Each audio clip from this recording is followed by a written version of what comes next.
Hi everybody, this is Tristan and Ami on camera, and today we're going to do a book called Jangles, a Big Fish Story by David Shannon. And this is a nice book.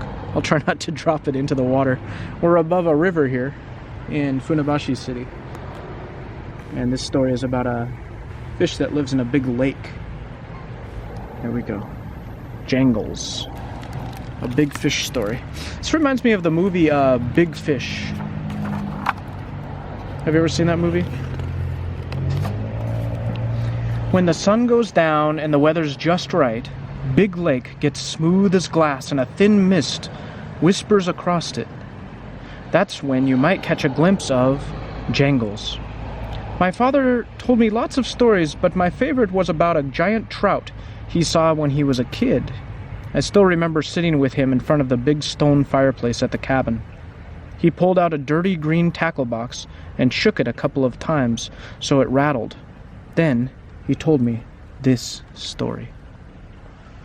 Who do you think that is? I wonder. Is that the boy? Oh, so this is his, what is his father? His father telling this story. When I was a kid, Jangles was the biggest fish anyone had ever seen or heard. That's right, you could hear Jangles. He'd broken so many fishing lines that his huge, crooked jaw was covered with shiny metal lures and rusty old fish hooks of all shapes and sizes. They clinked and clattered as he swam. That's why he was called Jangles. All those lures and hooks. Look at that, there's even a little one there, all over his face. Jangles was so big he ate eagles from the trees that hung out over the lake and full-grown beavers that strayed too far from home. What was there? And look at Jangles is here. And he eats beavers too. Man, it's a big fish. But he didn't seem to care much for the taste of kids. In fact, people swear one time Jangles saved a baby who fell into the lake when his family's canoe tipped over. They say he took that baby up so gently that none of the hooks even stuck it, and he swam it to shore. Supposedly, he gave the baby's mama a dirty look as if to say, "What are you doing bringing your precious little baby out here in a tippy old canoe?" It's a cute baby. Kind of looks like the pictures from No David, doesn't it? Same author, same illustrator.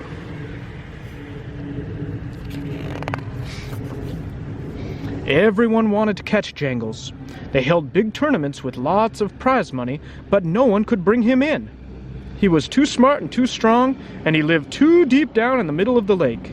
They tried all sorts of tricks, like using whole turkeys for bait. It's a whole turkey over there. Look at this.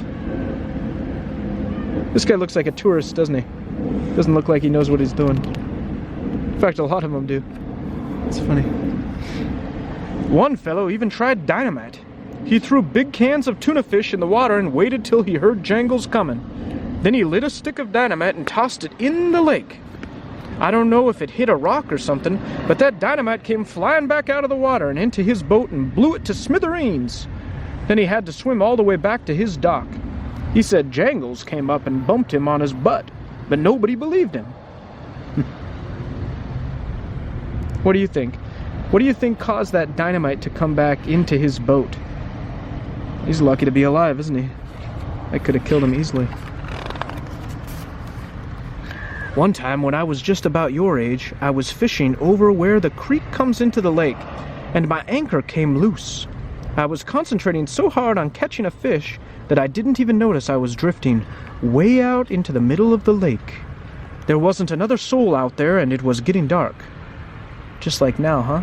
Look at the sky now. It's about this time, and he was drifting out into the middle of the lake. Uh-oh. Just when I realized where I was, I felt a tug on my line. Not a real big tug, but something was on the other end. I started to reel it in. It was wiggling all right, but it didn't really feel like a fish. I finally got it in, and what do you know? I'd snagged an old fishing rod that somebody must have dropped out of a boat a long time ago. Look at this thing. It's been underwater for a long time.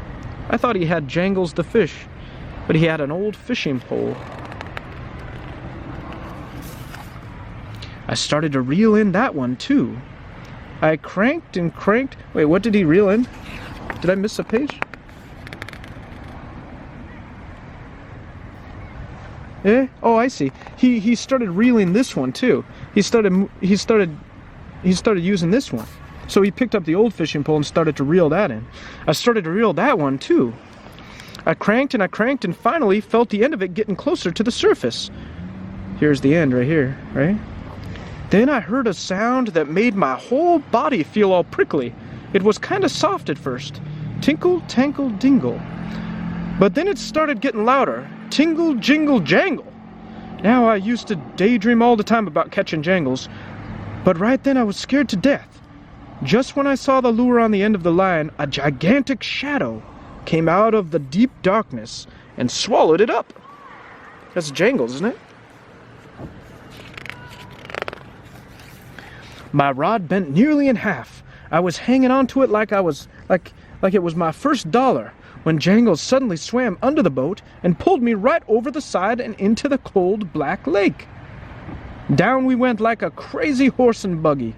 Pretty soon I noticed I could still breathe, and the water wasn't cold anymore. This is a magic lake or a magic fish. What do you think? His hat came off. He can breathe underwater now. Huh. Finally, we came to a cave in the deepest part of the lake. It was decorated with parts of old boats and lots of rods and reels. "This is my home," said Jangles. "It's been a long time since I had a visitor." His voice was so low and soothing. It seemed perfectly natural that this fish was talking, so I wasn't afraid at all. I didn't really do a low, soothing voice. I talk like this. My name is Jangles. Anyway, I'm gonna keep that voice for Jangles. But look at Jangles' home. Why does Jangles sound like an old prospector? Then Jangles told me stories, amazing, wonderful stories about the beginning of the earth, before there were people, and stories about wise old redwood, trees and animals who were silly, and the great fish that lived before him in Big Lake. It was like Jangles was my magic uncle. After a while, I started to get sleepy, and he said, "Time to go." Nice. Wow, he's having all these images in his head, huh? Look at this creature. I like that blue one there. Cool. He told me to hang on to this big fin on his back. I still had the old rod in my hand, and as we swam up and the water turned from black to purple, I slowly pulled out some line and made a bunch of long loops. When we reached the surface, Jangles swam alongside my boat. Quick as a minnow, I hopped off the fish's giant back and threw the coils of line around him. Then, with a sharp yank, I spun him upside down. Oh, clever, huh? Now, you might not know this, but when you turn a fish upside down, even a big old smart fish like Jangles, it gets confused and can't hardly move, like it's paralyzed. I heard chickens do that, and alligators too. I don't know about fish, but in this story that's true, isn't it? So he turned the fish over. What's he gonna do with it? What do you think? Is he gonna try to keep it? Let's see what he does. Gotcha! I shouted. Jangles just lay there, but he could still talk. "You tricked me!" he cried. "I told you secrets from the beginning of time, and this is how you thank me?" You're a fish, I said. and I have caught you. "Set me free," Jangles urged. "I am more than a fish. I'm a storyteller, and a story." A story no one will believe if I let you go. I replied.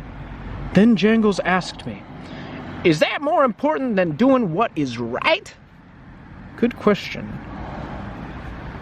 Good question. What's more important, having a big fish to show to your friends and your family, or to do the right thing?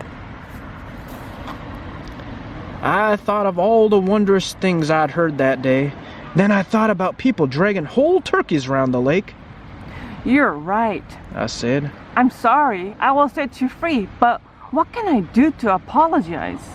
I swear, Jangles grinned at me with that big, crooked, jingly jaw of his. "There's one thing you can do to help me," he said, "and it would also prove you caught old Jangles." And what is that? Ah, to help him. Something you can do to help me, he said. And then it would also prove that he caught him. What do you think that is? Look, what's all that? That's when my dad stopped telling his story and gave me his tackle box. It was full to the top with shiny metal lures and rusty old fish hooks of all shapes and sizes. He never told anyone about catching the giant fish. He kept it a secret until that night when he told me. And now, I'm telling you. And what's all this here?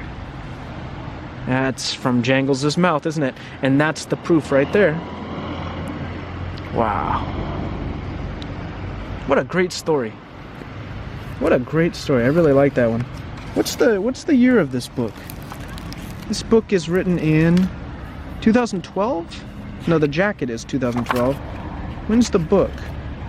It says here, 2012, yeah. It's a 2012 book.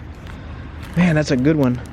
So I think that's written, I think some of the No David books were written after this one, right? But I think the first No David books were written before this. This is, later in David Shannon's career. What a great book, huh? Jangles, a big fish story. Look at how big that fish is. Wow. And look at the water down here. Can you see Jangles down in this water here? I see some things moving down there. I don't see Jangles, though. Thanks for watching, guys. Take care.